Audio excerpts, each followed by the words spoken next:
Tonight, we're not marching into a palace, storming a fortress, or whispering around a royal conspiracy. Tonight, you're going to do something far more historically accurate. You're going to go to work, specifically to a river, a slow one. The kind that looks peaceful right up until you realize it's basically a moving highway for heavy cargo, bad decisions, and men who think dry socks are a myth invented by the wealthy. And if you're coming here from the last story, where we learned that the scariest thing in any century is usually the fine print, then you already know what's waiting for you out here. Not monsters, not magic, just systems, and the people who run them. So, before you get comfortable, you can like the video and subscribe, but only if you genuinely enjoy this kind of calm, slightly bleak history. And tell me in the comments where you're listening from and what time it is for you right now. Now, lower the lights a little. Get yourself settled. If you like having a soft background hum, turn on a fan or let the room do that quiet thing it does when everyone else is asleep. Alright, picture the riverbank, mud that pretends it's solid. A towpath worn smooth by hooves, boots, and stubbornness. The air smells like wet wood, cold water, and yesterday's effort. And you're standing there, about to earn your pay with rope burn, bent shoulders, and the thrilling promise of a lunch that tastes like regret. Because this is what life was really like on the inland trade routes. No speed, no comfort, and definitely no respect for your spine. And in just a moment, you're going to step up to a little riverside office, barely more than a table and a ledger, where a bored clerk will look at your papers, pause a little too long, and press them with a stamp you've never seen before. You step closer to that little riverside office, and the first thing you notice is that it isn't really an office, it's a table with a roof with a strong opinion about dripping, and a man with ink-stained fingers who looks like he's been waiting here since the invention of disappointment. The towpath beneath your boots is packed down by years of hooves and wheels and stubborn feet. It's not a road in the proud, civilized sense, it's a suggestion. A long smear of mud that everyone has agreed to call infrastructure, because the alternative is admitting you're dragging commerce through a swamp. The river beside you moves with the confidence of something that knows it will outlast everyone involved. It doesn't rush, it doesn't sparkle, it just keeps going, which is comforting in a way. Until you remember that you are also expected to keep going. Congratulations, you're employed, not officially, of course. Officially, you're a name written in a book somewhere, under a column that says, hands, as if you're just a pair of hands that wandered in off the bank and volunteered to suffer. You look back toward the barge. It sits low in the water, heavy and patient, like a floating crate that learned to breathe. The hull is dark with old tar and older stories. The deck boards are damp. The ropes are thick, rough, and already promising to peel the first layer of skin off your palms. And there's the tow line, your new closest friend running from the barge to the towpath, waiting for something warm and exhausted to pull it. You. The barge master stands near the bow, arms folded, watching you with the calm expression of a man who has never once been surprised by human failure. He doesn't introduce himself in a charming way. He doesn't need to. He is authority in a wool coat. He speaks the way a ledger looks, flat, neat, and quietly judgmental. You're late, he says. You're not late, you're early. But he says it anyway because it establishes a tone. It's important in this line of work to understand that time is never on your side, and neither is anyone who gets paid to measure it. Behind him, the horse handler, more bone than body, wrapped in layers, checks the harness on the tow horse. The animal is big, patient, and already resigned. Its breath steams in the cold air. Its eyes look past you, as if it's thinking about a softer life in a different century. The handler speaks to the horse in a low voice, the way you might speak to a friend who's about to do something unpleasant but necessary. And the horse listens. It's hard not to take that personally. You take in the rest of the scene the way you take in a room when you're trying to decide where the exit is. A coil of rope, a spare oar, a pile of sacks that smell like grain and dust, and someone's idea of dinner. A few barrels, tight-lidded, dark, heavy stacked near the middle where the weight sits best. And then you see it. Not the big, obvious cargo, not the barrels, not the sacks. A small wooden box tucked between larger loads like it's trying to hide behind them. Neat edges, fresh boards, wax seal on the lid. It looks out of place, in the way a clean shirt looks out of place on a man who works for a living. You stare at it for a beat too long. The barge master notices, of course. He notices everything. He's the kind of man who could spot an unpaid fee from 50 yards away. He doesn't follow your gaze. He doesn't acknowledge the box. Instead, he nods toward the little office. Pay your river, he says, as if the river itself is standing there with a hand out. And then, because he's generous, he adds, then we move. You exhale slowly. This is the rhythm of it. Not adventure. Not romance. Process. And if you've ever complained about standing in line for something boring, some form, some ticket, some modern inconvenience, just remember this moment. At least your modern line doesn't smell like wet horse and old tar. At least your modern clerk doesn't have the power to delay your entire day with a sigh and a quill. You step up to the table. The clerk looks at you the way a cat looks at a newcomer, not hostile, just unimpressed and slightly offended that you exist. He has a ledger open in front of him, the pages thick and curled at the edges. The ink is a faded black-brown, like it's been diluted with time. There's a box of stamps beside his hand, wooden handles, metal faces, and a small dish of sealing wax that looks like it has survived several minor wars. He dips his quill without looking. He's done this enough times that his hand knows the motion, the way your lungs know how to breathe. What are you moving? He asks. His voice is calm, too calm. Like this question has never once led to anything interesting in his entire life.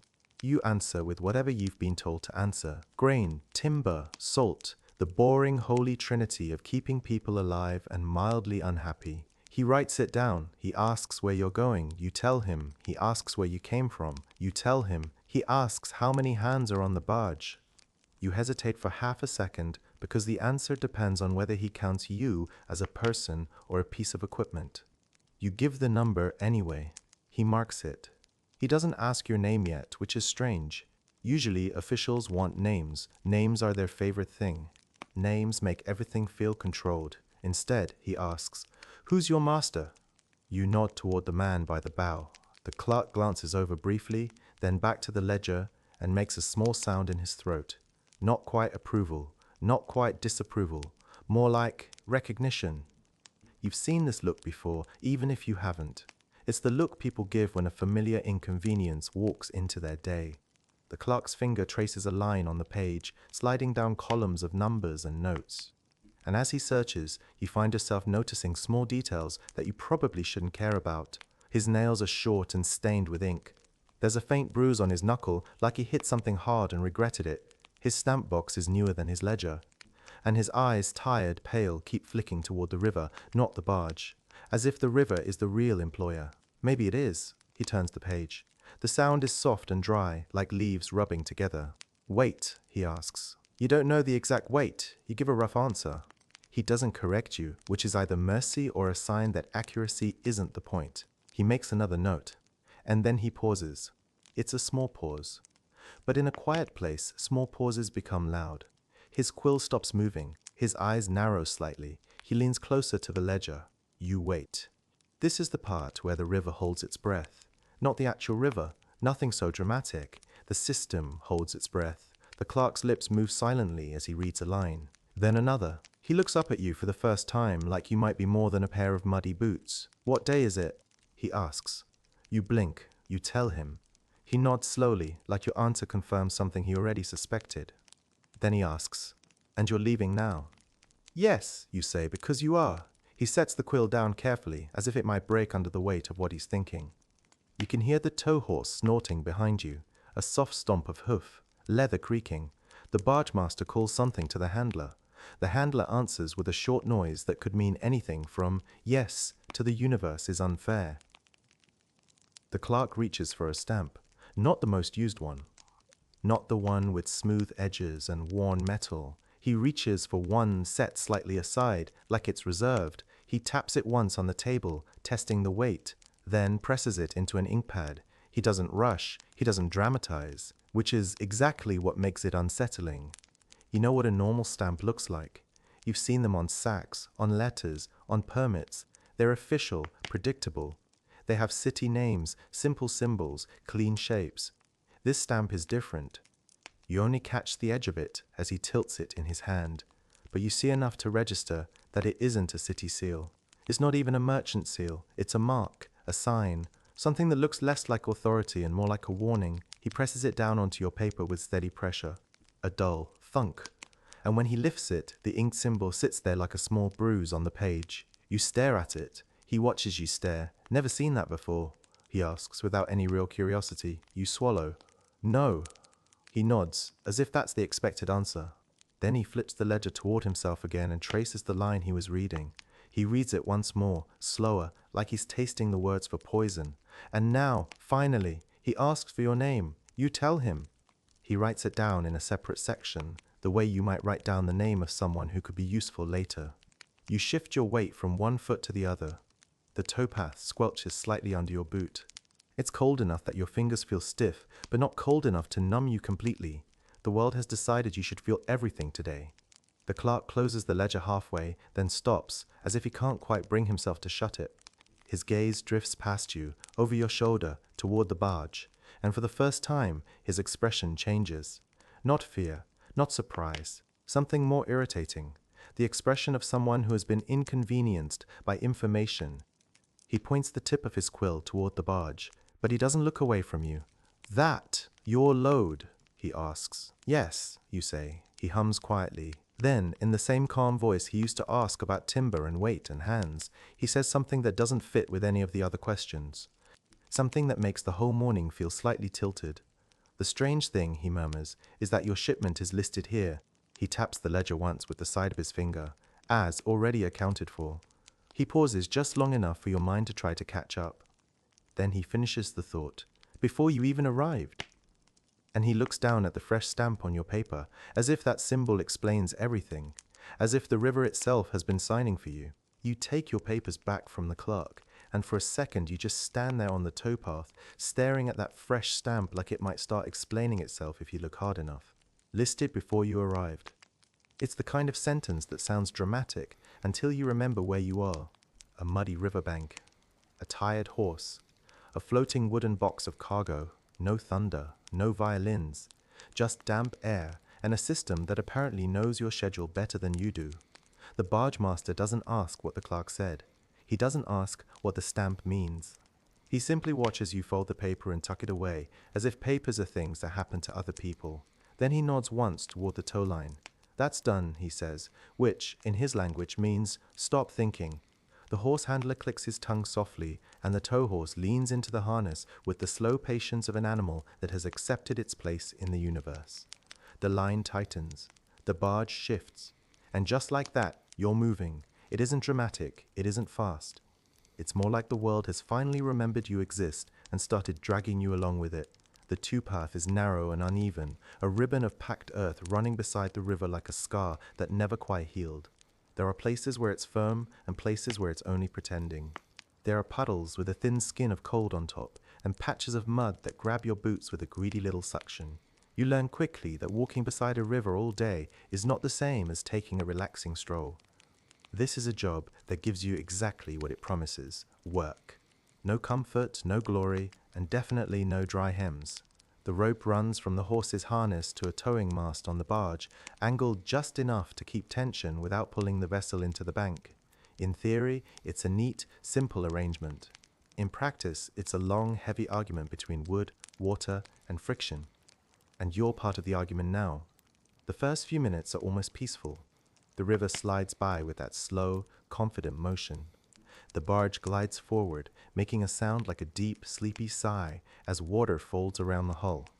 Somewhere behind you, the barge master calls out a short instruction. One word, maybe two, because long sentences are for people who aren't balancing cargo. You look down at your hands. They already smell like rope. Rope, if you're new to it, has its own personality. It's rough, dry, and ancient. It doesn't care how tough you think you are. It doesn't care what kind of day you're having. It just waits until you grip it the wrong way, and then it takes a small payment. Not enough to stop you, just enough to remind you who's in charge. You don't notice it at first because the river never announces what it's taking. It just takes. A bit of warmth from your fingers, a bit of softness from your palms, a bit of patience from your mind. And all the while, the barge moves forward at the pace of a slow thought. You fall into the routine, because routine is what keeps you from thinking about anything else. Step. Step. Avoid the puddle. Step. Watch the rope angle. Keep it clear of low branches. Step. Listen for the barge master's voice. Step. Keep an eye on the horse, because the horse is the engine, and the engine has opinions. Every so often, you pass a marker post on the bank, simple wooden stakes, sometimes with a scratch symbol or a number. These are the river's way of pretending it's organized, and sometimes it is. Sometimes the towpath is clean and firm, the river is calm, and you can almost imagine why people romanticize this kind of work. A river road, a quiet life, honest labor. And then you step into a patch of mud so deep it tries to keep your boot as a souvenir, and you remember that romance was invented by people who didn't have to do this. By mid-morning, your body starts to learn the shape of the day. Your shoulders settle into a mild ache. Your legs find a rhythm. Your hands develop that stinging warmth that means the rope is slowly sanding you down into someone more useful. The horse handler walks just ahead, one hand occasionally on the harness strap, guiding the animal with small sounds and smaller movements. He speaks to it like a partner, not a tool. "You're doing fine," he murmurs. The horse flicks an ear back as if to say, "Yes, I know, you're the one who's struggling." Behind you, the barge master stands near the rudder, steady as a fence post, scanning the water ahead. He watches for shallow patches, submerged snags, sudden bends where the current becomes mischievous. Because that's the other thing you learn. A calm river is not the same as a safe river. A calm river is just quiet about its plans. Sometimes the barge drifts a little too close to the bank, and the hull scrapes softly against something hidden under the water. The sound travels up through the wood and into your bones like a warning. The barge master clicks his tongue. The handler adjusts the horse's line. You shift your weight, angle your pull, and the barge slides back into deeper water. It's teamwork, in the sense that everyone is cooperating to avoid drowning slowly in paperwork and embarrassment. And speaking of paperwork, that stamp. Every so often, your mind returns to it, like your tongue returning to a sore tooth. What does it mean? Why did the clerk pause? Why did he say your load was listed before it arrived? And what, exactly, does a river do with information? You glance at the folded paper tucked into your coat. It sits there quietly, like a secret that isn't yours. But there's no time to investigate. The day doesn't pause for mysteries. The day only pauses for practical things, like the rope snagging on a low, thorny shrub. "Hold!" the barge master calls. The handler slows the horse. Tension eases. The rope dips slightly, and you step closer to lift it free. It bites your hand when you grab it. Just a quick burn, hot and sharp, then it's gone. Congratulations, you've been introduced to one of the river's most intimate traditions, being injured by something that isn't even angry. You pull the rope up and over the shrub, feeling the rough fibers scrape your skin. When it clears, you set it back into place carefully, like you're laying a sleeping animal down without waking it. "Move," the barge master says, and you move again. For a while, the only sounds are the steady slap of water against the hull, the soft squelch of boots on damp earth, and the occasional creak of leather as the horse leans forward. It's almost hypnotic. This is why, if you ever find yourself complaining about a slow checkout line, waiting for a screen to load, waiting for a barcode to scan, waiting for a machine to beep, remember this. Your river checkout is always open. It doesn't beep. It just processes your request with mud, muscle, and hours. And unlike your modern line, you can't abandon your cart and walk away. Because your cart is a barge, and your supervisor has the emotional range of a locked door. You pass another barge heading the opposite direction, pulled by two men instead of a horse.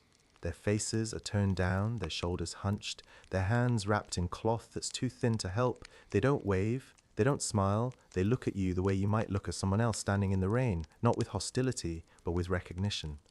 Yes, this is happening to you too. The barge slides by them with a low creak, and for a moment the water between you ripples in a strange way, as if the river itself is whispering. Then it's gone. Another hour passes, then another. Your world shrinks into simple concerns. Don't trip. Don't let the rope slack too much. Don't let the rope tighten too suddenly. Don't step too close to the edge of the bank where the earth crumbles into the water like it's tired of being land. Your stomach complains in a slow, steady way, like it's filing its own complaint in the ledger of your body. Finally, the barge master signals for a brief stop near a small village landing. It's not much, just a worn wooden dock and a patch of flattened earth where people have been unloading goods for years. There's a low building that sells food, and beside it, a water trough for animals. The handler leads the horse to drink. You step onto the dock and stretch your fingers, feeling the sting in your palms where the rope has started its careful work. The barge master checks the cargo. He walks the deck with slow precision, tapping a barrel here, pushing a sack there, making sure nothing has shifted. He doesn't look at you when he speaks. Eat, he says, which is as close as he gets to kindness. You head toward the little food stall. Inside it smells like bread, onions, and smoke that's been living in the rafters for decades. A woman hands you a chunk of dark bread and something that might have been cheese at some point before it became an ideology. You take it back outside, sit on the edge of the dock, and eat while watching the river. A couple of other workers linger nearby, men with river faces, weathered, quiet. The kind of men who've seen enough water to stop trusting it. One of them eyes your barge, then your horse, then the barge master. Heading upstream, he asks. You nod. He chews slowly, like he's chewing on the answer too. Watch for the fog, he says. You blink. Fog. He laughs under his breath. It's not a friendly sound, more like a cough that learned a joke. Not the weather, he says, the kind that charges you. You pause with the bread halfway to your mouth. What does that mean? He shrugs, but his eyes sharpen. It means sometimes men appear where there's no road, he says. Sometimes they have badges. Sometimes they have stories. Sometimes they have nothing at all, except hands out. Another man adds, and they always know what you're carrying, even when you don't. You swallow. It's a simple statement, said casually, like a tip about avoiding a loose plank. But it sticks to you, because you've been thinking about that stamp. And you've been thinking about that line in the ledger. And you've been thinking, without wanting to, about that small wooden box tucked among the barrels. You try to keep your voice light, because in places like this, sounding too interested is the same as admitting you're ignorant. So what do? You ask. The first man smiles slightly. Pay, he says. The second man shakes his head. Or take the long way, he replies. The first man snorts. The long way costs more, he says. It just costs it in time. And time, out here, is its own kind of currency. You finish your bread. It sits in your stomach like a stone, but at least it's something. You stand, brush crumbs from your coat, and head back to the barge. The barge master is still checking cargo. The handler is tightening straps. The horse is resting one hind leg, eyes half-lidded, serene in a way you envy. You step onto the deck, and your gaze finds the barrels first. Then the sacks. And then, without meaning to, you look for the small box again. It's still there. Still tucked between larger loads, still neat, still clean. Still pretending it belongs. You move closer, trying to look casual, the way people look casual when they're about to do something they're not supposed to do. No one stops you, no one says anything, which somehow feels worse. You crouch slightly and examine the lid. The wax seal is dark, pressed flat against the wood. It's been stamped with a symbol, not a name, not a crest, not anything that feels like a merchant proudly announcing ownership, a mark, a sign. And as you tilt your head and let the light hit it just right, your stomach tightens in a small, quiet way. Because you've seen it already, not in a story, not in a rumor, not carved into some ancient stone. You've seen it today, on your paper, fresh ink, same shape. The same stamp the clerk used when he paused and said your shipment was already accounted for. You stare at the seal, and the seal stares back, mute and confident. You don't know what's inside the box, you don't know who it belongs to, and you don't know why everyone is pretending it isn't there. But now the river has done that thing it does. It has taken something small, your ignorance, and it has left you with something heavier, a question, and the uncomfortable feeling that your workday might not be as boring as it promised. You keep your eyes on that little box for a few seconds longer than you should. Not long enough to be caught doing anything, just long enough to feel foolish for thinking it might blink back at you. The wax seal sits there, calm and certain, like a person who already knows how the story ends. And then the barge master's voice cuts through your thoughts, flat, practical, allergic to mystery. On your feet, he says. The horse handler clicks his tongue, the tow horse shifts its weight forward, and the rope pulls tight again with that familiar, unapologetic tension. The river resumes its slow work. So do you. You walk. You pull. You listen to the creak of leather, the low hush of water, the dull complaint of wood under weight, and every so often, without meaning to, you glance back at the cargo, at the sacks, at the barrels, at that one clean box pretending it belongs among the grime. You don't touch it. You don't ask, because you're learning one of the first rules of this job. If something looks expensive, quiet and deliberately ignored, it is probably none of your business, which, of course, makes it immediately your business. The towpath bends, the river narrows slightly, and the current begins to feel different under the barge, less lazy, more purposeful. You can't see the bottom, but you can feel the water changing its mind as you move upstream. The barge master stands at the stern with that steady, watchful posture, eyes scanning ahead as if he can read the river like a page. The handler stays close to the horse's shoulder, murmuring to it, adjusting straps, smoothing the harness in small, soothing gestures. And you become a small, moving part of a machine that has been running for generations. No engines, no gears, just muscle, rope, and stubbornness. After a while, you start to notice signs of company, not people exactly, infrastructure, a post here, a stone marker there, a stretcher bank reinforced with old timber and newer nails. The towpath looks less like a suggestion and more like an agreement made by people who hated effort enough to organize it. And then you hear it. Not water, not wind. A low, distant clatter. Wood against wood. Metal complaining politely. The handler glances up. The barge master's eyes narrow slightly, like he's measuring the sound. You follow their gaze and see, ahead on the river, a shape that doesn't quite belong to nature. 2 tall gates, heavy beams, a narrow channel, a crowd. Congratulations. You've arrived at the lock. Or, more accurately, you've arrived at a place where time goes to sit down. From a distance, it looks simple, just a box in the river with doors. A practical invention, a solution. Up close, it's a ritual, a waiting room made of water. A place where the river has rules, and the rules have paperwork. Several barges are already there, queued in a slow, patient line like floating animals at a watering hole. Their crews stand on decks, leaning on poles, folding arms, staring into the middle distance with the dead-eyed calm of people who have accepted they will not be leaving soon. A man on the nearest barge spits over the side and watches it disappear into the current like it owed him money. Another crew is arguing softly, not shouting, just speaking with the tense politeness of people who can't afford to fight, but desperately want to. The lock itself sits there with the smug stillness of a thing that controls your schedule. The barge master raises a hand, signaling the handler to slow. The horse eases down to a walking pace that is barely different from what you were already doing, but now it feels ceremonial, like you're approaching a shrine. You pull your cap down a bit against the damp air and step closer to the edge.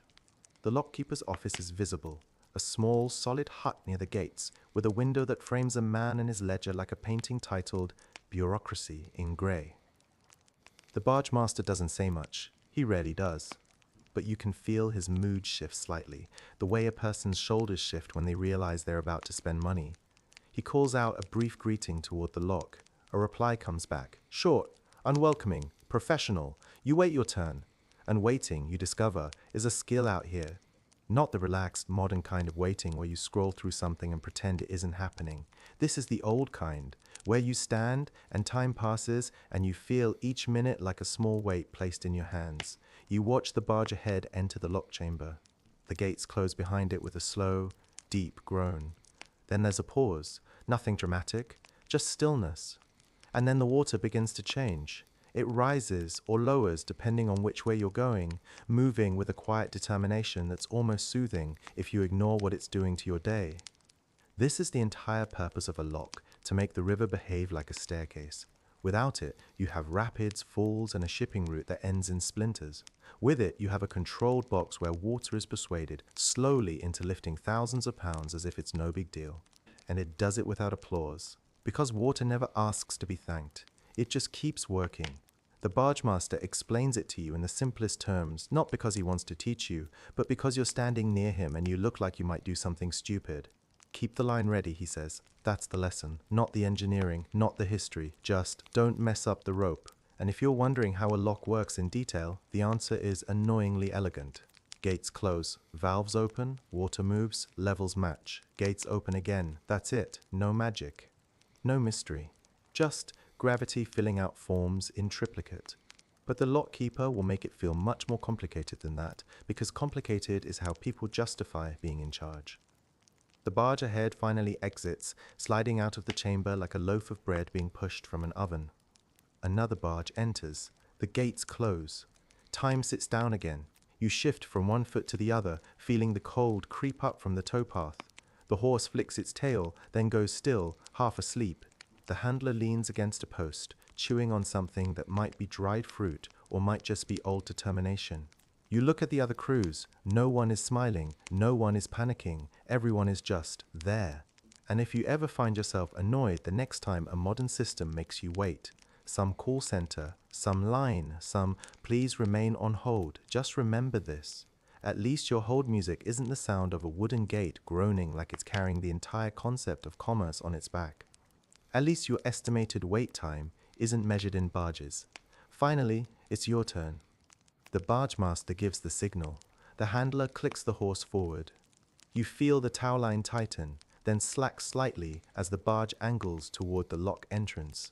This part matters. If you come in too fast, you hit wood. If you come in crooked, you scrape. If you come in with too much confidence, the river punishes you for arrogance. You guide the line, watching the angle, keeping it clear of posts and protruding beams. The lock chamber opens like a dark mouth, and the barge glides in. Inside, everything sounds different. The walls are close. The air is damp and still. The water echoes. Every creak of the hull bounces back at you, doubled, as if the chamber is repeating your mistakes for emphasis. The gates close behind you with a slow finality that makes your stomach drop a little. Even though you know this is normal, you are not trapped. You are processed. The lockkeeper appears on a walkway above, leaning over a rail with a ledger tucked under one arm. He is a narrow man, dressed in practical layers, face weathered the way paper gets weathered, creased, faded, and oddly fragile despite surviving everything. He looks down at you like you're a line item. The barge master holds up your papers. The lockkeeper doesn't ask politely. He doesn't say please. He simply reaches a hand out and you pass them up like you're feeding a machine. He opens the folded sheet, scans it, then pauses. Not a long pause, just long enough for you to notice. The barge master's eyes sharpen slightly. The handler straightens. Even the horse seems to stop breathing for a moment, though that might be your imagination. The lockkeeper's thumb rubs across the stamp on your paper, as if he's checking whether it's real. Then he looks up, not at the barge master, at you. And that is how you know something is off.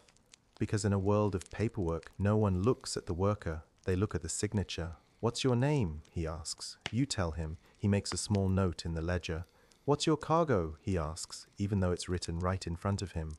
The barge master answers, grain, timber, salt. The lockkeeper nods like he already knew and is disappointed you bothered saying it. He looks back at the stamp again. Then, without warning, he asks, where'd you pick up the small box? The words are simple. The effect is immediate. Your stomach tightens because you didn't tell him about the box. You didn't mention it. You didn't point at it. But he knows. And the barge master, who has been calm all day, steady as a post, goes very still. Small box, the barge master says, voice flat. The lockkeeper's eyes drift down toward the deck, and you feel, absurdly, like the box might blush. He doesn't point. He doesn't have to. He just waits. Silence in a locked chamber feels heavier than usual. It has nowhere to go. It bounces off stone and wood and comes back to sit on your chest. The barge master answers carefully. Part of the load, he says. The lockkeeper stares for a beat, then makes another note. He hands the papers back down with 2 fingers like they might be dirty. Then he steps away as if that's the end of it, and the lock begins to change level. You hear the sound of valves opening, low and wet, and the water starts to move, sliding in through unseen channels. The barge rises slowly beneath your feet, not enough to make you stumble. Just enough to remind you that the river is capable of lifting your entire world with 0 effort and 0 interest in your opinions. As the water rises, you find your gaze wandering to the lock walls. They're dark with moisture, stained in layers. Old algae, new algae. The history of neglect in green and brown. There are marks carved into the stone and wood. Some are simple measurements, lines showing past water levels. Some are names scratched by bored workers trying to leave proof they existed. And then you see it. At first, it's just a shape among scratches. A curve. A hook-like stroke. You lean slightly, squinting. What is that? Why does it look familiar? The barge shifts a little as the water continues its slow climb, bringing the wall closer to your eye line. And now you can see it clearly. A symbol carved shallowly into the wall. Not a name. Not a date. A mark, The same shape as the stamp on your paper, the same shape as the wax seal on the box. Your mouth goes dry. You look away quickly, then back again, hoping your eyes are lying. They aren't. So now you have 3 places where that mark exists. On your paper, on the box, and here in a lock that hundreds of boats pass through, carved into the wall like someone wanted it to live longer than ink. You don't say anything. You don't point. You just hold the knowledge in your head like a cold stone. Because what do you even do with that information? Walk up to the lockkeeper and say, "Excuse me, I think the river is part of an organization." The water reaches the new level. The movement slows, then stops. A moment of quiet. Then the gates ahead begin to open, groaning outward as if they're tired of their own job. Light spills into the chamber. The handler clicks to the horse. The barge master signals. The line tightens. The barge slides forward, leaving the stone box behind. You pass beneath the lockkeeper's walkway. He's there again, looking down, ledger hub to his chest like a shield. As you glide past, he leans slightly closer. His voice is low enough that only you and the barge master can hear it. And the way he speaks tells you this isn't part of the official procedure. This is human to human, warning to worker. "Don't moor tonight near the Willows," he says. You glance up, confused. He doesn't explain. He just adds quietly, with the calm certainty of someone who has seen the river do things it shouldn't. Because the river out there has a habit of rearranging what it doesn't like. The barge slides out of the lock chamber and back into open river light, and for a few seconds you almost feel relieved. The air moves again. The walls are gone. The sound opens up. Water, birds, the soft creak of wood that no longer echoes back at you like a judgment. And yet the lockkeeper's words stay lodged in your mind like a splinter you can't quite reach. Don't moor near the willows. Not, be careful. Not, watch for thieves. Just willows. As if the most dangerous thing on the river is a tree with good posture. You fall back into the day's rhythm boots on the towpath, rope humming with tension, the tow horse plodding forward as patiently as a machine that runs on oats and resignation. The barge master says nothing about the warning. He doesn't repeat it. He doesn't ask what you think it means. He simply looks ahead and keeps the barge steady because that's what he does. His whole personality is steady. The horse handler, meanwhile, treats the river like a living thing. He watches the surface the way you might watch someone's face during a conversation, searching for moods, for sudden changes, for the small signs that something is about to go wrong. And you try to stop staring at the cargo. You really do, but your eyes keep drifting back to the deck, to the barrels, to the sacks, to that one small wooden box that seems to have its own gravity. It sits there clean and tidy, wax seal unbroken, as if it's above all this. And you can't shake the image of that symbol carved into the lock wall. Same mark, same shape, same quiet certainty. You don't notice it at first because the river never announces what it's taking. It has already taken your calm, not completely, just enough to keep your mind awake while your body does the walking. The afternoon thins out into evening the way it always does, gradually, politely, with no ceremony. The light turns cooler, the air smells sharper, the shadows along the bank stretch longer, and the towpath starts to look less like a work route and more like a place where people could disappear without anyone making a fuss about it. Which is, of course, a perfect time for the barge master to decide you'll stop for the night. He raises a hand. The handler clicks softly at the horse, and the animal slows, then stops with a tired exhale. The tow line slackens. The barge drifts forward a few feet under its own momentum, then settles as the current pulls at it gently, like the river is testing how attached you really are. "Here," the barge master says. You look around. The bank is slightly higher, firmer than the muddy stretches you've been dragging yourself through all day. There's a patch of grass that looks less trampled, a few shrubs, some reeds, and further down, maybe 50 yards you can see them, willows. Long, drooping branches, dark against the fading light. They look harmless. They look almost comforting, like they're trying to hug the river. So why did the lockkeeper warn you? What is it about willows, specifically, that makes a man with a ledger lower his voice? You glance at the barge master. He's studying the bank, the way a person studies a bed they didn't pay for, not with affection, with calculation. The handler follows your gaze toward the trees. He doesn't say anything, but he shifts his jaw a little, like he's chewing on a thought. You clear your throat. "We're not too close to them," you say, trying to sound casual, like you're talking about weather. The barge master's eyes flick to you. Just a flick. He doesn't ask how you know about Willows. He doesn't ask what was said. He only replies with the bland confidence of someone who has survived by refusing to be impressed by warnings. "We're close to the bank," he says. That's his answer. Not yes, not no, just practical. Which is how you know he heard the warning and filed it away under things I'll ignore unless they become expensive. And so you begin the most important ritual of the entire day. Not pulling, not hauling, not passing locks. The ritual of making sure your barge doesn't leave without you while you try to sleep. First, the mooring stakes. You take a heavy iron stake cold in your hand and walk it up into the bank where the earth is firm enough to hold it.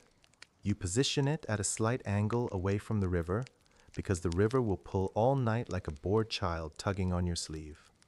The handler hands you a mallet. It's a simple piece of wood, worn smooth from years of impact. You swing, thud. The stake sinks a little. You swing again, thud.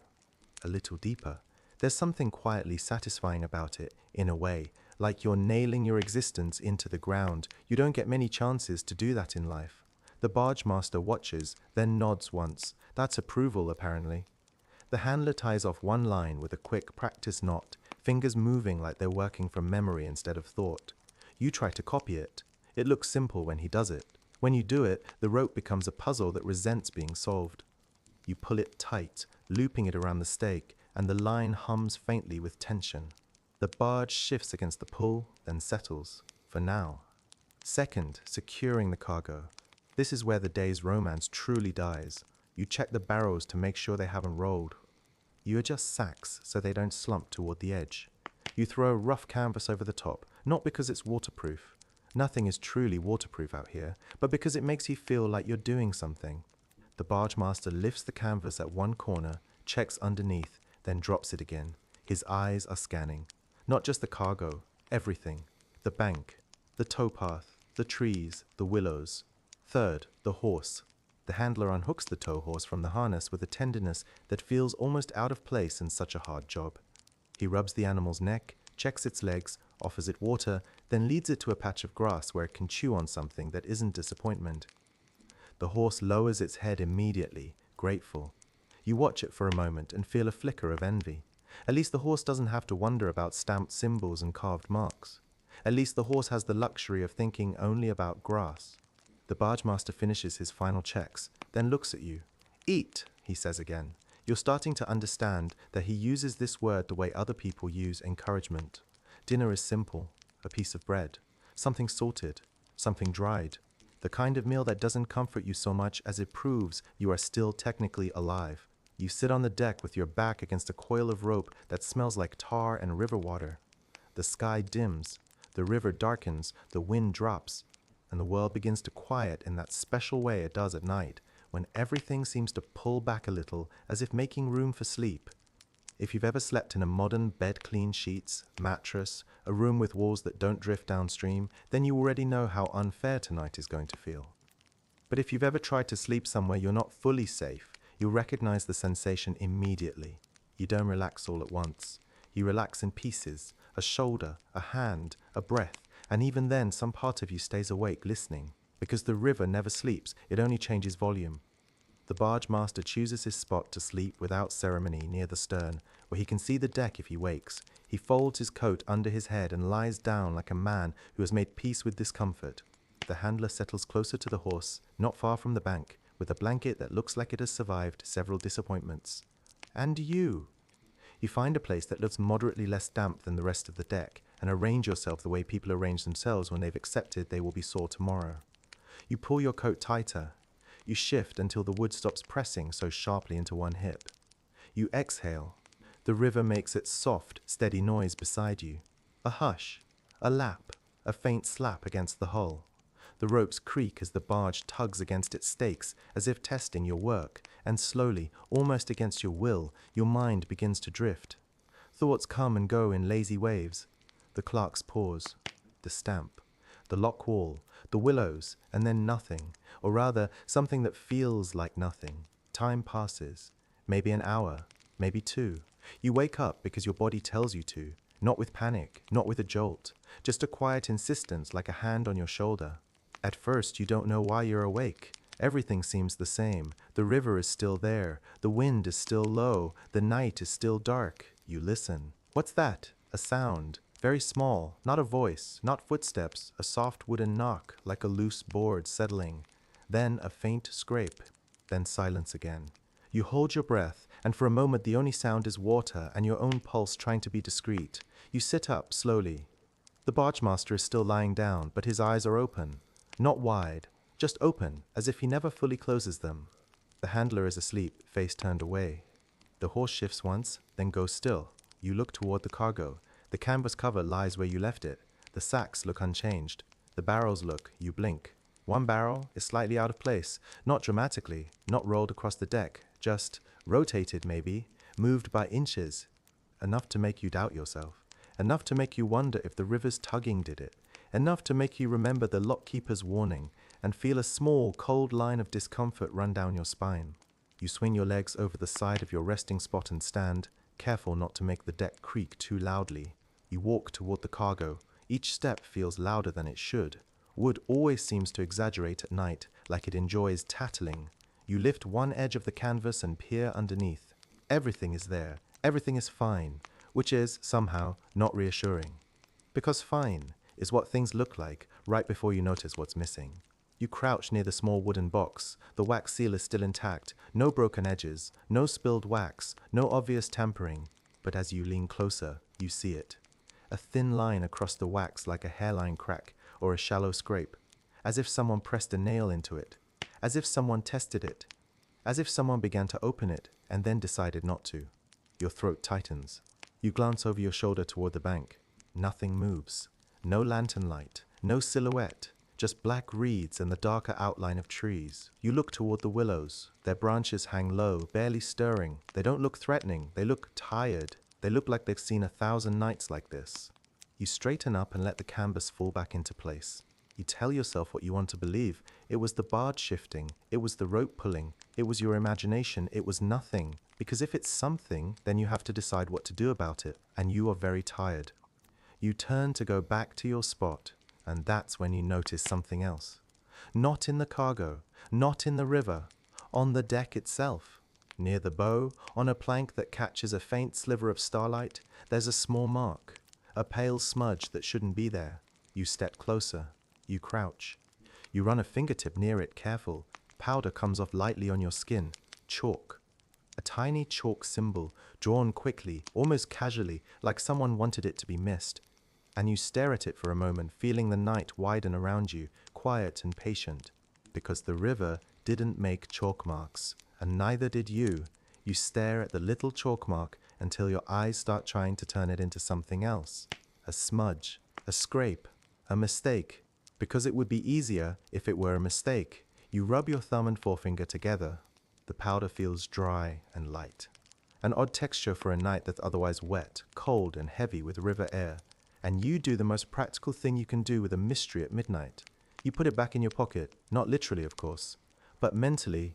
You straighten up, glance once toward the bank, once toward the willows, and then, slowly, you return to where you were lying, making your steps careful, quiet, polite. The barge master's eyes follow you the entire time, not alarmed, just awake, as if he's been awake for years.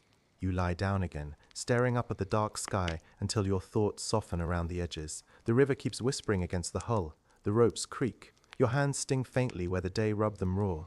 And eventually, the night does what it always does. It passes. Morning doesn't arrive like a trumpet call.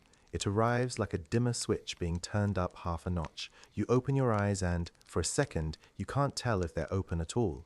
Everything is grey, not the clean, cheerful grey of a cloudy day. This is thicker than that. This is the river wearing a blanket. Fog.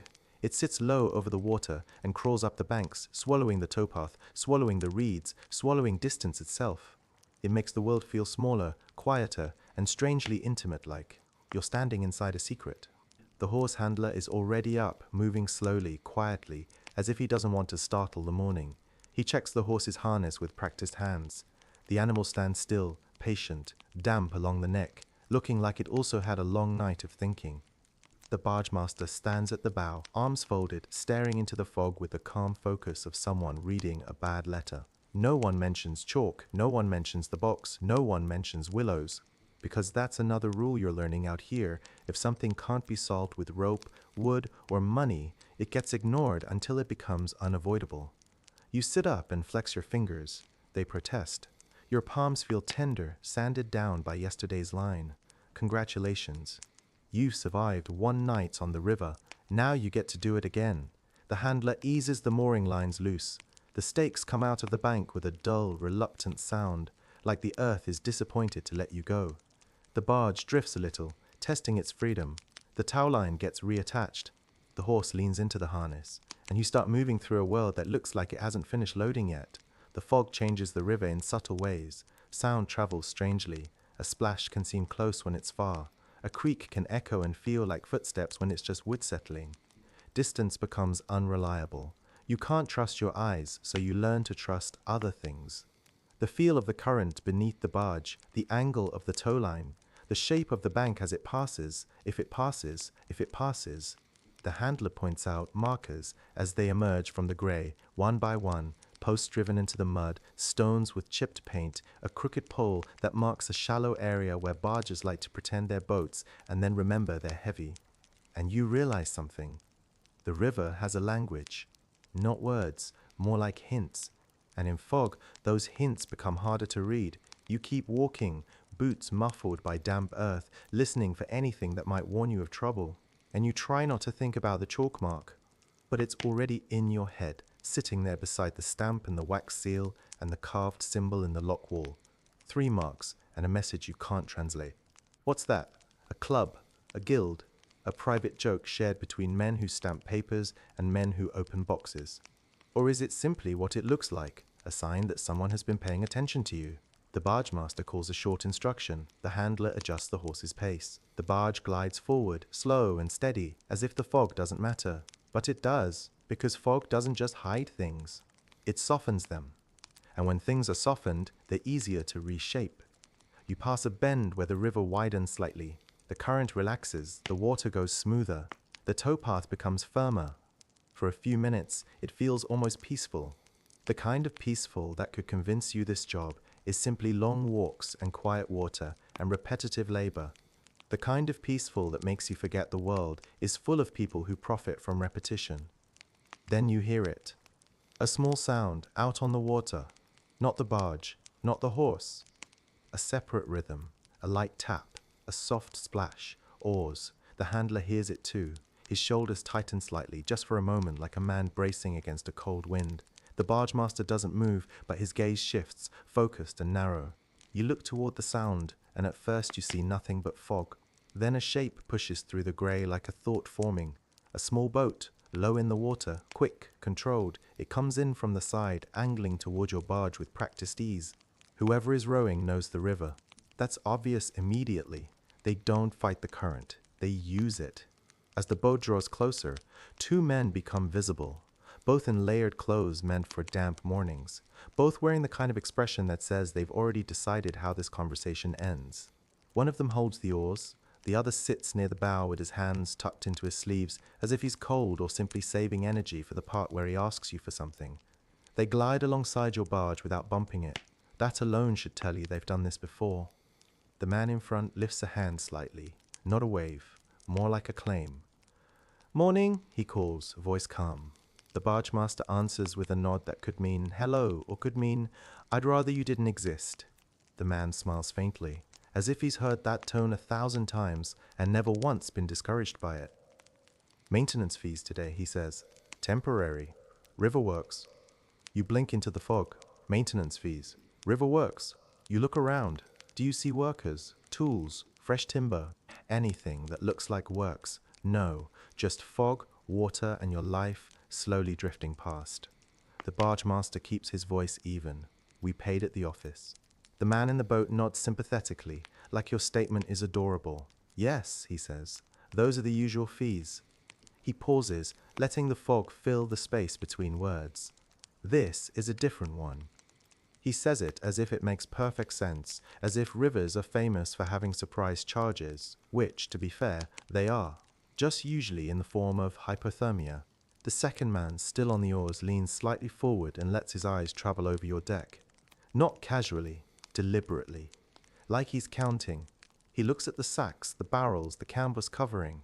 And then, just for a fraction of a second, his gaze dips toward the spot where the small wooden box is tucked. It's subtle, but you catch it. And once you catch it, you can't uncatch it. The handler's hand tightens on the horse's line. The horse flicks an ear back, attentive, sensing that the humans are doing that thing where they talk quietly but mean it loudly. The man in front continues, still calm. "You're headed through the next stretch," he says. "Fog's thick. Water's tricky. We keep things smooth." "Who are you?" the barge master asks. It's not an angry question. It's not even confrontational. It's simply the question that makes liars work harder. The man smiles again and reaches into his coat, pulling out a small metal badge. He holds it up just long enough for you to see that it's shaped like something official, long enough for you to think, maybe. Then he tucks it away before you can read it properly. A magic trick, performed in broad daylight. You don't even feel insulted. You just feel tired. And if you've ever dealt with modern bureaucracy, the kind that tells you to call a number, then transfers you to a number, then politely informs you that you should have called yesterday, then you understand this perfectly. Some systems aren't designed to help you. They're designed to make you pay. The barge master's jaw tightens. How much? The man names an amount that is small enough to sound reasonable, but large enough to sting. The kind of number that makes you think, fine, take it, just go away. The handler glances at the barge master. The barge master glances at the river.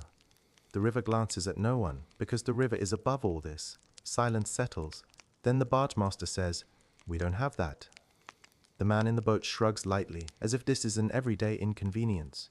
"Then you have other options," he says. "What options?" "The river doesn't come with side streets. You can't detour around water. You can only keep going or stop. And stopping, out here, is not neutral. Stopping is an invitation." The man's gaze drifts again toward the cargo, toward the center of the deck, toward the neat, clean little box that's been silently collecting attention like a magnet. You feel your throat tighten. The box doesn't move. The wax seal doesn't crack. But it feels louder than anything else on the barge. The barge master speaks again, voice low and controlled. "We can spare food." "Some oats." The man considers it like he's tasting the offer. He nods. "Food helps." Then he adds, almost casually, "And a look at the sealed item." Your spine stiffens. The handler's eyes flick toward you, then away.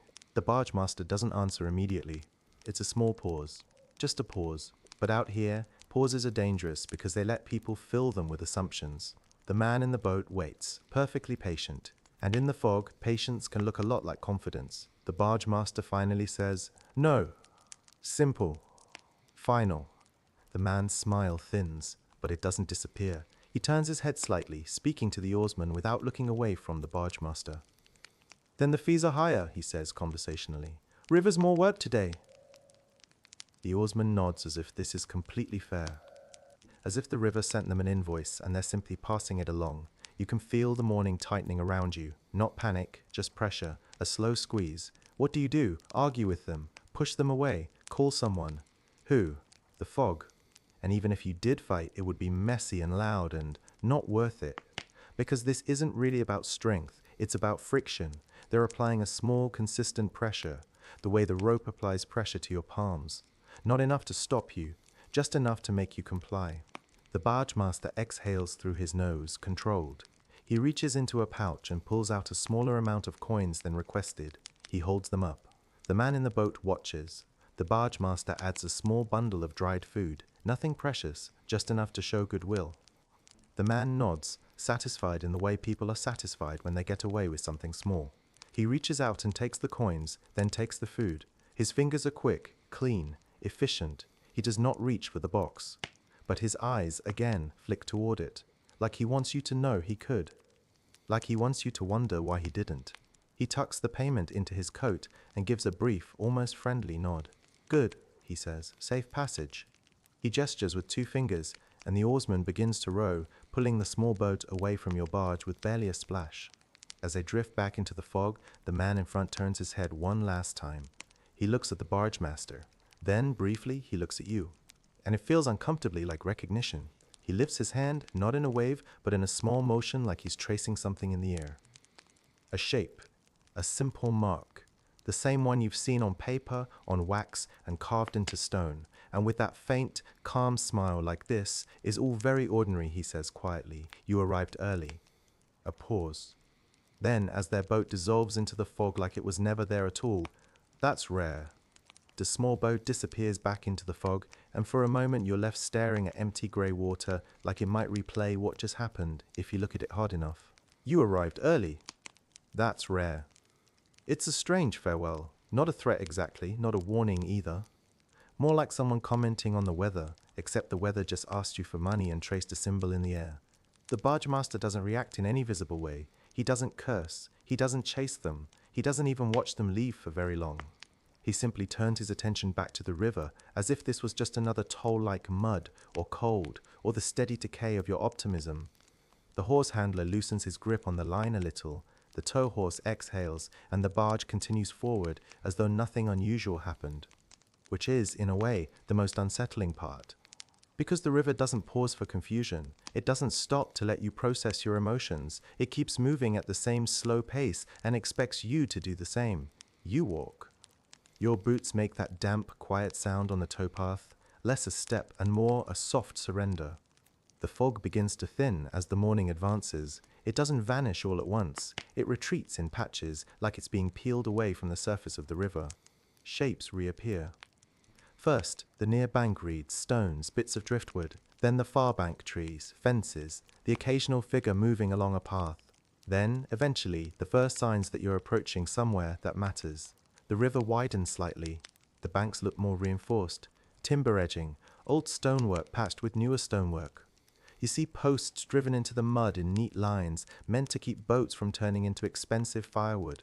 And you hear a sound you haven't heard in a while. People.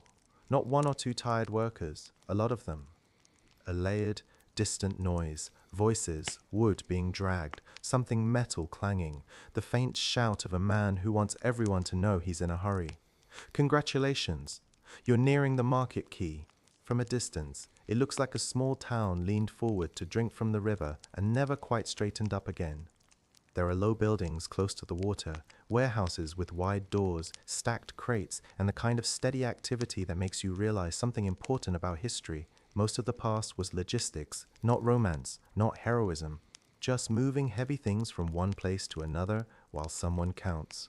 As you draw closer, the barge master shifts posture slightly, just enough to tell you this is a different kind of water now. Not more dangerous exactly, just more watched. He signals the handler. The horse slows. The barge angles in toward the quay, gliding alongside the dock with the careful precision of something that has done this 1,000 times and would like to avoid doing it wrong on the 1,001st. Dock workers appear as if they've been conjured by the smell of cargo. Men in rough clothing, hands already dirty, eyes already scanning for what needs lifting. They don't greet you like friends, they greet you like work. One of them tosses a rope up onto the dock and catches it with easy familiarity. Another reaches down to hook a line around a post. The barge nudges into place with a soft bump that feels much louder than it should. The river keeps moving past you, indifferent. But here, at the quay, the world feels anchored, at least on the surface. The barge master steps onto the dock, papers in hand. You follow. Your legs feel strange on solid ground, as if they're unsure whether the earth is going to start drifting downstream.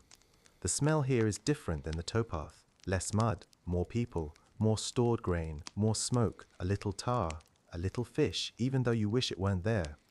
And beneath it all, that unmistakable scent of a place where money changes hands without ever getting truly clean. A man approaches the barge master, wearing a coat that is slightly better than a worker's, but nowhere near good enough to be noble. The middle layer of society, the layer that thrives on signatures. He doesn't smile. He doesn't have time. Manifest, he says, not a request. A command, disguised as a job title. The barge master hands over the papers. The man scans them quickly, eyes moving over lines and numbers, and then he pauses, just a small pause, at the stamp. You see it. The barge master sees it too, but neither of you says anything. Because out here, the most dangerous thing you can do is admit you noticed. The man's face doesn't change much. He just makes a quick mark with a pencil, not ink, and hands the papers back. Unload, he says, and walks away as if he's already forgotten you exist. And then the unloading begins. It's not dramatic, it's repetitive, it's heavy. It's the kind of physical work that becomes almost meditative if you stop fighting it. Sack after sack gets lifted and carried grain that will become bread or porridge or some other edible compromise. Barrels get rolled carefully because a barrel is only friendly when it's upright. Crates get shifted, counted, stacked, and dragged across the dock with a sound like wood complaining about being useful. You find yourself falling into the rhythm of it. Lift, step, set down, wipe your hands on your coat even though it doesn't help. Lift again, and every few minutes someone calls out numbers. Not because they enjoy numbers, but because numbers are how this place stays honest. Or, at least, how it stays consistently dishonest. 27 sacks, 4 barrels, 2 crates marked with red twine. The tally is constant. Someone always counts, someone always writes, someone always watches the writing. You start to understand why the barge master never seems relaxed. The river may be unpredictable, but the dock is worse. The river steals quietly, the dock steals with paperwork. Next time you're annoyed by a receipt, an unnecessary little strip of paper that proves you exist as a customer. Remember this. Here, the receipt is everything. Without it, you're not a person. You're not even a problem. You're just a missing total. The horse handler leads the tow horse off to the side, toward a small yard where animals are tied and watered. The horse walks with that slow dignity of something that has done a hard job and would like to be thanked with silence. The handler rubs the animal's neck, checks the straps for rubbing, offers it a bucket. The horse drinks like it's trying to forget the morning fog. You keep unloading. Your hands ache. Your shoulders feel warm in that deep, tired way that almost borders on comfort, like your body is finally doing what it was built to do, even if your mind would prefer to be somewhere with chairs. And through all of this, the small wooden box remains. It sits there like a pause in a sentence. Too clean, too quiet, too unaddressed. Every time you step near it, you feel your attention snag on the wax seal, and you remember the scrape you saw in the night, thin, precise, like someone tested it and decided to leave it alone. Why?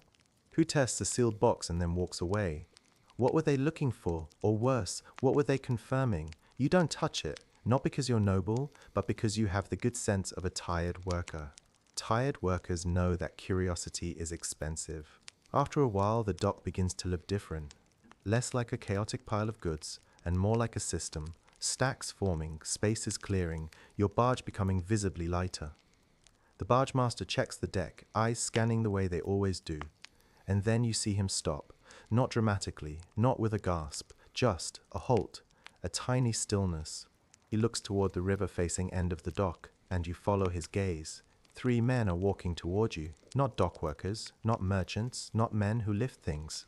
These men wear clean layers, boots that haven't been dragged through a towpath for 12 hours, and coats with collars that suggest authority even when no one asked for it. One of them carries a satchel, another carries a ledger. The third carries himself like he already owns the conversation. Inspectors. The handler, returning from the horse yard, sees them too and slows his step without thinking. You feel it in the air, the way a room changes when someone official walks in. The dock workers keep working, but their voices drop a notch. The casual shouting turns into quieter numbers. Nobody wants to be the loudest person when authority is near. The lead inspector approaches the barge master and offers a small nod that is not friendly but functional. Inspection, he says. The barge master holds out the papers. The inspector takes them with 2 fingers, opens them, and begins reading as though this is a bedtime story he has been forced to hear every night of his life. His eyes move slowly, deliberately, over the manifest. He pauses at the stamp. Not long, just long enough for the pause to feel familiar. Then he looks up, and instead of asking what you're carrying, or where you're going, or any of the usual questions that pretend to be about commerce, he asks something else. Where did you moor last night? He says. The barge master doesn't blink. By the bank. The inspector's gaze stays steady. Which bank? The barge master gives a general answer. Upstream, past the lock, before the bend. The inspector nods slightly, as if he's checking your words against a list in his head. Then he asks very calmly, near any willows? Your stomach tightens before your mind fully catches up. Willows. The lockkeeper's warning echoes back, clear and cold. The barge master's voice stays even. No. It's a simple lie if it's a lie, or a careful truth if not too close counts as no. The inspector doesn't react to the answer the way a person reacts when they believe you. He reacts the way a person reacts when they've already decided what they believe. He makes a small mark on the paper with a pencil. Again, pencil, not ink. Then his eyes drift casually over the barge deck, over the remaining cargo, over the empty spaces where sacks and barrels used to be. And then they settle on the small wooden box. Of course they do, because this box has become the center of the river's quiet attention, and it seems the river has been sharing. The inspector nods toward it, as if pointing would be too emotional. That item, he says. The barge master's jaw tightens a fraction. Part of the load. The inspector's expression remains neutral. Interesting, he says, in the tone of a man who finds very few things interesting and enjoys saying so. He steps closer, and you notice the way the other two inspectors position themselves, one to the side, one slightly behind, like they're not here to help with inspection so much as to help with outcomes. The lead inspector holds the manifest up again, eyes flicking between ink on paper and wood on deck. He reads aloud, not loudly, but clearly enough to make it feel official. Grain, timber, salt. He looks up. And this? The barge master keeps his voice steady. It's sealed. Transit. The inspector gives a small, slow nod. Who sealed it? The barge master answers with a merchant name, one you don't recognize. The inspector makes another pencil mark. Then he turns his head slightly, looking at you. Not with suspicion. With the mild, bureaucratic curiosity of someone choosing which drawer to open. And you, he says, you straighten without meaning to. What's your name? You tell him. He repeats it once, like he's placing it carefully into memory. And you're one of the hands on this barge. You nod. He asks, did you handle the ceiling? No, you say quickly. He asks, did you see it opened? No. He asks, did you see anyone near it? You hesitate for the smallest moment, because your mind flashes to the night wooden knock, scrape, the wax scratch, the chalk mark on the plank. You hear the lockkeeper's warning again. You see the fob toe man tracing the symbol in the air. You don't know what's connected and what isn't, so you do what tired workers have done for centuries when asked a question with consequences. You answer the safest version of the truth. Not clearly, you say. It was night. The inspector nods, satisfied, as if that was the expected response. He turns back to the box. He crouches slightly, examining the wax seal without touching it. And you see it in daylight now. The thin scratch in the wax, subtle but undeniable. The inspector sees it too.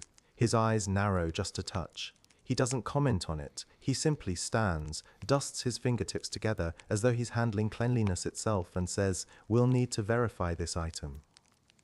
The barge master's voice tightens.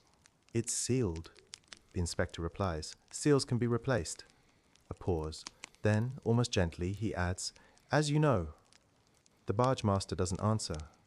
You can feel the dock around you continue its work crates sliding, sacks thumping down, distant voices counting. But, in your immediate space, everything has quieted. The inspector takes a step closer to the box, not to open it, not yet, just close enough to own the moment. He rests his hand lightly on the lid-flat palm, no pressure, as if he's testing the temperature of a story. Then he looks up at the barge master, and his voice stays calm, almost bored. "This isn't yours," he says. A small pause, timed perfectly to make the next part land. "But you carried it." "This isn't yours," the inspector says again, as if he's reading a label out loud. He keeps his palm on the lid light pressure, nothing theatrical, then looks from the box to the barge master, as though he's trying to decide whether you're careless or cooperative. "But you carried it." For a moment, no one speaks. Not because anyone is shocked, because everyone is calculating. The dock workers continue in the background, sacks thumping, crates scraping, numbers being called out in shouted half-sung rhythms. Life keeps moving around you the way water moves around a stone. But right here, beside this clean little box, time narrows. The barge master's voice comes out steady. Too steady. "We carry what we're paid to carry," he says, which is true. It's also the kind of truth that doesn't get you out of trouble. The inspector nods slowly, like he's heard this line before, like it's printed somewhere in a manual titled "Things Men Say When They Don't Want to Explain Themselves." "And you're paid by who?" he asks. The barge master hesitates, just barely. A tiny pause. The inspector doesn't pounce on it. He simply lets the pause sit there, letting it do its work. Because pauses are powerful. They're where people start talking too much. You find yourself staring at the wax seal again. It's still intact, technically, but it carries that faint scratch you noticed in the night. A thin, precise line like someone tested the edge of a secret with a fingernail and decided to leave it sleeping. The inspector's eyes flick to the scratch, then back to the barge master. "We'll verify it," he says. "It isn't a threat, it's a procedure." And procedures, in this world, are how people hurt you without raising their voice. The barge master exhales through his nose. "You can't open sealed goods, that's transit." The inspector's mouth twitches into something that almost resembles pity. "Seals are meant to protect honest cargo," he says, "not protect a system." He steps back, gestures once, and one of the other inspectors, quiet, sturdy, expressionless, moves in to take the box. It's lifted carefully, not like treasure, not like evidence, but like something that could spill if you treat it wrong. Which makes your stomach tighten, because for days now the box has felt heavier than its size. Now it's finally moving. The inspector looks at you again, not accusingly, just like you're part of the inventory. "You," he says, "come along, witness, witness, witness." Such a polite word for stand there while we decide how much of your life becomes paperwork. You follow. The dockboards creak under your boots, and you realize you're suddenly very aware of your own sound, your own presence, your own name written in someone else's ledger. The barge master follows too, because he doesn't have the luxury of refusing. The inspector leads you toward a low office near the warehouses. Thick door, small windows, the smell of ink and old wood even before you step inside. This is where the river's romance goes to die. Inside, the air is drier. Still damp, because nothing escapes the river completely, but drier than the dock. A desk sits against the wall, already cluttered with papers. There's a metal scale in one corner. A shelf stacked with ledgers so thick they look like they could be used as building materials. The inspector sets the box on the desk. He pulls a small knife, not a dramatic blade, just a practical tool, and holds it for a moment as though he's debating whether the box deserves this much attention. Then he doesn't use the knife. Instead, he reaches into his satchel and takes out a small stamp and a stick of wax. You blink, he notices. "Procedure," he says, bored. "If we break a seal, we record it, then we reseal." Of course, nothing is ever simply opened, it must be opened officially. You watch as he presses his stamp into fresh wax on a scrap paper, an imprint meant to prove that the opening happened under his hand. Then, finally, he slides the knife under the old seal and lifts. The wax cracks with a soft, dry sound. Not loud, not dramatic, just the sound of certainty breaking. The lid creaks as it opens, and for the first time since the Towpath office, the lock wall, the midnight scrape and the fog toll, you get your answer. Not a monster, not jewels, not a weapon. Paper. Inside the box are bundles of documents tied with string, small stacks of coin ledgers, sheets with columns and cramped handwriting, several little wax stamps wrapped in cloth, more stamps than any honest merchant needs. The inspector lifts one bundle and flips through it with quick, practiced fingers. Toll lists, he murmurs. He opens another. Route schedules. Another. Receipts. Another. Replacement seals. He lays the stamps on the desk one by one. They're nearly identical to the mark you've been seeing on your paper, on the wax, carved into the lock wall, traced in the fog by a man who asked you for money. So that's what it is. Not a secret society, not a curse. A business model. The inspector looks up at the barge master. "You know what this is." The barge master's eyes remain fixed on the desk. His face gives away nothing, which is impressive considering his entire livelihood is being unmasked as stationery. He speaks quietly. "I know what people pay to avoid delays."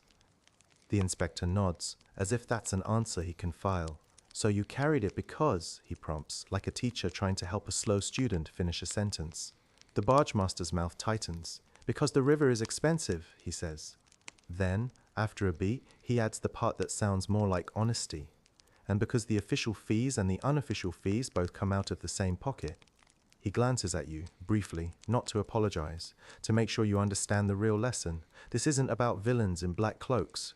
It's about people trying to keep working while the world keeps inventing ways to charge them for it.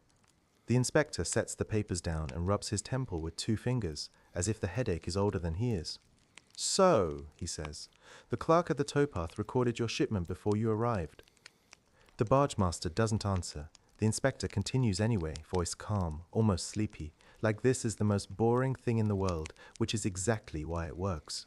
And someone at the lock carved the mark into the wall so the right boats are recognized. He flips a page. And someone on the river collects maintenance fees in the fog. He taps the stamps lightly, each tap a soft punctuation, and someone gives you a sealed box full of the tools to keep the whole thing running. He looks up. That about right? The barge master finally speaks. His voice is very controlled. I didn't carve anything, he says. The inspector nods, unbothered. No, but you moved it. And there it is again. You didn't invent the system. You just helped it travel. The inspector begins to sort the contents with methodical patience. He doesn't rage. He doesn't threaten to throw anyone in irons. He does something far more historically common. He starts making notes, names, dates, routes, weights, the boring scaffolding that holds every kind of power in place. One of the other inspectors steps out of the room, presumably to fetch someone else with a larger ledger and a smaller soul. The inspector turns to you again. And you, he says softly, you saw men in fog. You hesitate, then nod. He asks, they asked for money. You nod again. He sighs in the smallest possible way. Next time, he says, tell the lockkeeper. You almost laugh, because it's such a clean suggestion for such a messy reality. Next time. As if the river schedules your trouble in neat appointments. As if you can simply walk into an office and say, hello, I'd like to report corruption, and then go back to pulling ropes. But you keep your face neutral, because you're learning another rule. Never argue with a man who can write your name down. The inspector reaches for your manifest, your stamped paper, and studies it again. He takes out a new stamp, a different one, and presses it down with a dull, final thunk. This one, he says, actually belongs to the city. He signs, adds a note, and hands it back to the barge master. Then he slides the box toward the other inspectors. This is confiscated, he says, as if he's talking about a sack of grain.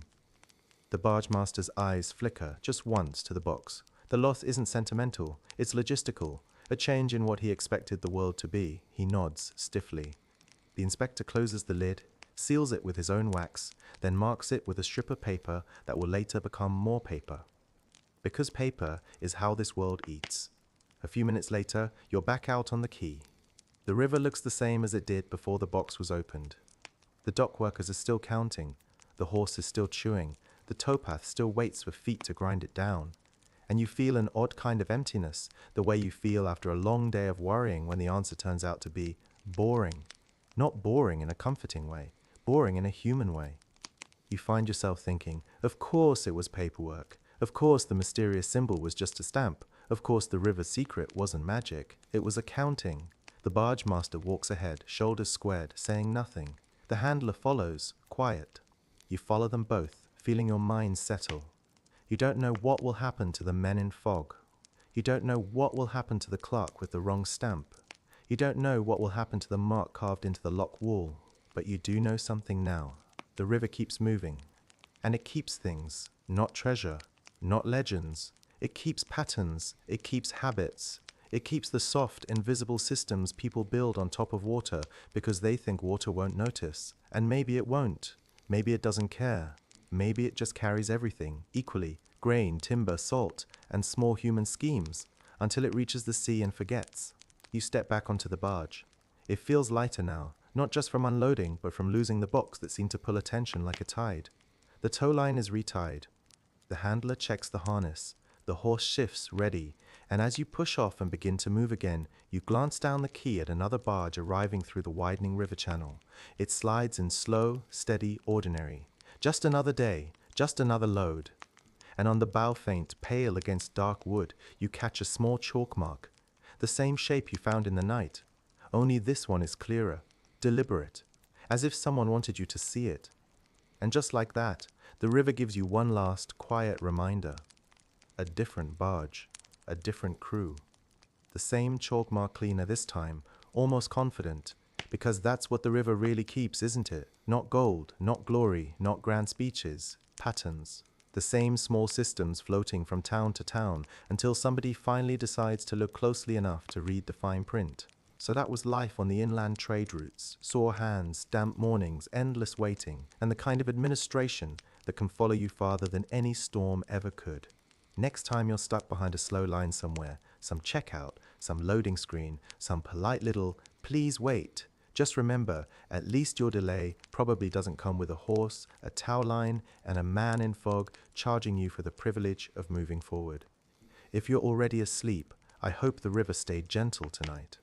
And if you're still awake and you enjoyed this calm, slightly bleak history, you can leave a like, subscribe, and tell me in the comments where you're listening from and what time it is for you. For now, let the water keep moving. Good night.